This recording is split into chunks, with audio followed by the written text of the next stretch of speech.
जय हिंद बच्चों। आज 12th क्लास के में हम लोग स्टोरी ऑफ इंग्लिश को पढ़ेंगे। ये कुल टोटल जो है 13 नंबर का पूछता है, 13 मार्क्स का। एकदम कम्प्लीटली समझिए कि 13 मार्क्स का एकदम हम तैयारी करा देंगे बहुत अच्छा से। इसमें कहीं से कोई संदेह नहीं है, कोई क्वेश्चन इससे बाहर नहीं पूछता है। एकदम सब VVI टॉपिक है, इससे बाहर क्वेश्चन कभी नहीं पूछा है, ना पूछता है ना पूछेगा। एकदम इतना पढ़ लीजिएगा, 13 नंबर एकदम कंप्लीट हो जाएगा। इसमें से कहीं से कोई संदेह नहीं है बाबू, ठीक है। आइए हम लोग टॉपिक पे आते हैं। यह 13 नंबर जो है 13 मार्क्स, इसमें लॉन्ग क्वेश्चन होता है। एक लॉन्ग क्वेश्चन पूछता है 5 नंबर का, 2 शॉर्ट क्वेश्चन पूछता है 2 नंबर का, और ऑब्जेक्टिव क्वेश्चन होता है 4। टोटल मार्क्स जो है 13 होता है, 13। अब हम लोग देखेंगे ये जो इंग्लिश इंग प्लस लिस, इंग्लिश जो है इंग प्लस लिस, ये 2 शब्दों से मिलकर बना है। ये दोनों शब्द लैटिन है। कौन है? लैटिन है। अब हम लोग देखेंगे हिस्ट्री किसका? इंग्लिश का। इसमें जो है at first English was invented by 3 German tribes. यानी कहने का मतलब ये है कि इंग्लिश की उत्पत्ति जो है ये 3 जर्मन जनजाति थे। इंग्लिश की उत्पत्ति किनके द्वारा हुआ? 3 जर्मन जनजातियों के द्वारा इंग्लिश की उत्पत्ति हुई, जिसमें पहला व्यक्ति सेक्सन, दूसरा जूट्स, तीसरा एंगल्स। इन 449 या 450 AD। यानी कहने का मतलब है कि ये 3 जर्मन जनजाति जो है उनके द्वारा इंग्लिश की उत्पत्ति किया गया। और ये 449 ईस्वी में, या कभी कभी पूछता है कि 450 ईस्वी में, दोनों ऑप्शन देता है। कभी कभी 449 भी देता है ऑप्शन में, कभी कभी 450 भी देता है। तो इसमें कहीं भी मिस्टेक नहीं करना है। एकदम ये ध्यान देना है कि अगर 449 दिया है या 450 दिया है तो निसंदेह दोनों में से कोई ऑप्शन मार देना है। उसके बाद हम लोग देखेंगे first English words in word. कहने का मतलब है कि पहला अंग्रेजी का पहला वर्ड कौन सा था? अंग्रेजी का पहला वर्ड कौन सा था? तो आ था। क्या था? आ, A है। अंग्रेजी का सबसे पहला अक्षर क्या था? आ। उसके बाद हम लोग देखेंगे how many types of English. How many types of English माने इंग्लिश का जो है कितना प्रकार है, इंग्लिश का कितना प्रकार है। There are 3 types of English. English का 3 प्रकार है। इंग्लिश के 3 प्रकार है। कौन कौन से? ओल्ड इंग्लिश, ये 450 to 1100 AD। Section, Jutes, angles, ये जर्मन ट्रिब्स थे, जनजाति थे।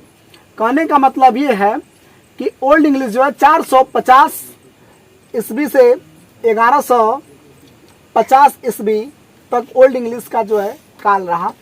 ये जो है इंग्लिश की उत्पत्ति, ओल्ड इंग्लिश की उत्पत्ति किनके द्वारा किया गया? अभी बताए हैं, सेक्सन, जूट्स, एंगल्स। ये जर्मन जनजाति थे। कहाँ के थे? जर्मन जनजाति थे। उसके बाद हम लोग देखेंगे what is the time period of old English. What is the time period of old English. तो ओल्ड इंग्लिश का टाइम पीरियड जो है क्या है? ओल्ड इंग्लिश का टाइम पीरियड जो है, पुरानी हमारा जो है इंग्लिश है, अंग्रेजी है, इसका टाइम पीरियड क्या था? काल खंड। तो इसका काल खंड कितना था? 450 to 1100 AD। यानी कहने का मतलब 450 से 1100 ईस्वी तक। कहीं कहीं आप लोग कंफ्यूज कर जाते होंगे कि AD क्या है। एडी का फुल फॉर्म होता है बाबू एनो डोमिनी। एनो डोमिनी का अर्थ होता है ईस्वी। कहीं कहीं इंग्लिश में देखते होइएगा तो उस पर लिखा हुआ रहता है बीसी। तो बीसी का अर्थ क्या होता है? बीसी का अर्थ होता है बिफोर क्राइस्ट, यानी ईसा पूर्व। ईसा मसीह के जन्म से पहले का जो कालखंड था, जो समय था, उसे हम लोग बीसी कहते हैं, यानी बिफोर क्राइस्ट कहते हैं, ईसा पूर्व कहते हैं। और इनके जन्म के बाद का जो कालखंड है उसे हम लोग एडी कहते हैं, एनो डोमिनी कहते हैं, यानी ईस्वी से उसको हम लोग जानते हैं। अब हम लोग देखेंगे what is the time period of Middle English. What is the time period of Middle English, यानी जो हमारा मध्य अंग्रेजी का जो काल था, मध्य अंग्रेजी, ठीक, तो इसका जो है कालखंड कब से कब तक रहा? मिडिल इंग्लिश जो हमारा था, यानी कहने का मतलब 1100 से 1500 ईस्वी था। मिडिल इंग्लिश का कालखंड क्या था? 1100 से 1500। अब हम लोग देखेंगे बाबू, who is the father of Middle English, यानी मिडिल इंग्लिश का पिता, मिडिल इंग्लिश के पिता किसे कहा जाता है? मिडिल इंग्लिश का पिता किसे कहा जाता है? तो ये जोफ्री चौसर थे। मिडिल इंग्लिश के पिता किनको कहा जाता है? जोफ्री चौसर थे। उनको जो है मिडिल इंग्लिश के पिता, फादर ऑफ मिडिल इंग्लिश कहा जाता है। अब तो आप लोग इतना देख लिए, कम से कम कोई दिक्कत नहीं है। अब हम लोग देखेंगे बाबू, what is the time period of modern English. What is the time period of modern English, यानी आधुनिक अंग्रेजी का काल जो है कब से कब तक रहा? सिंस 1500 एडी, यानी कहने का मतलब है कि 1500 ईस्वी से अभी तक। मॉडर्न इंग्लिश का कालखंड कब से कब तक? तो 1500 ईस्वी से अभी तक मॉडर्न इंग्लिश का कालखंड माना जाता है। तो आप लोग देख लिए ओल्ड इंग्लिश, तो ओल्ड इंग्लिश समझ गए कि कब से कब तक था। मिडिल इंग्लिश भी समझ गए।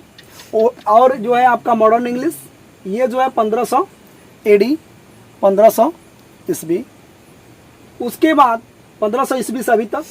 Who is the father of modern English? Who is the father of modern English, यानी इंग्लिश आधुनिक अंग्रेजी का पिता किसे कहा जाता है? आधुनिक अंग्रेजी के पिता किसे कहा जाता है? तो बच्चों आप लोग जानते ही होंगे कि बहुत फेमस है विलियम शेक्सपियर। विलियम शेक्सपियर, इन्हीं को मॉडर्न इंग्लिश के पिता कहा जाता है। आधुनिक अंग्रेजी के पिता विलियम शेक्सपियर को कहा जाता है। इनका जन्म, विलियम शेक्सपियर का जन्म 26 अप्रैल 1564 स्टैटफोर्ड, इंग्लैंड।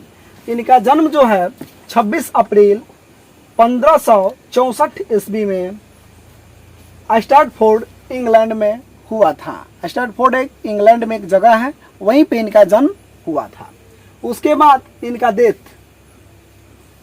23 अप्रैल 1616 स्टैटफोर्ड, इंग्लैंड। उनका जो है मृत्यु 23 अप्रैल 1616 ईस्वी को उसी जगह पे हो गया जहाँ पे उनका जन्म हुआ था, स्टैटफोर्ड, इंग्लैंड में। उसके बाद हम लोग देखेंगे कि इनके फादर कौन थे? तो इनके फादर का नाम क्या था? John Shakespeare. क्या था इनके पिता का नाम? John Shakespeare.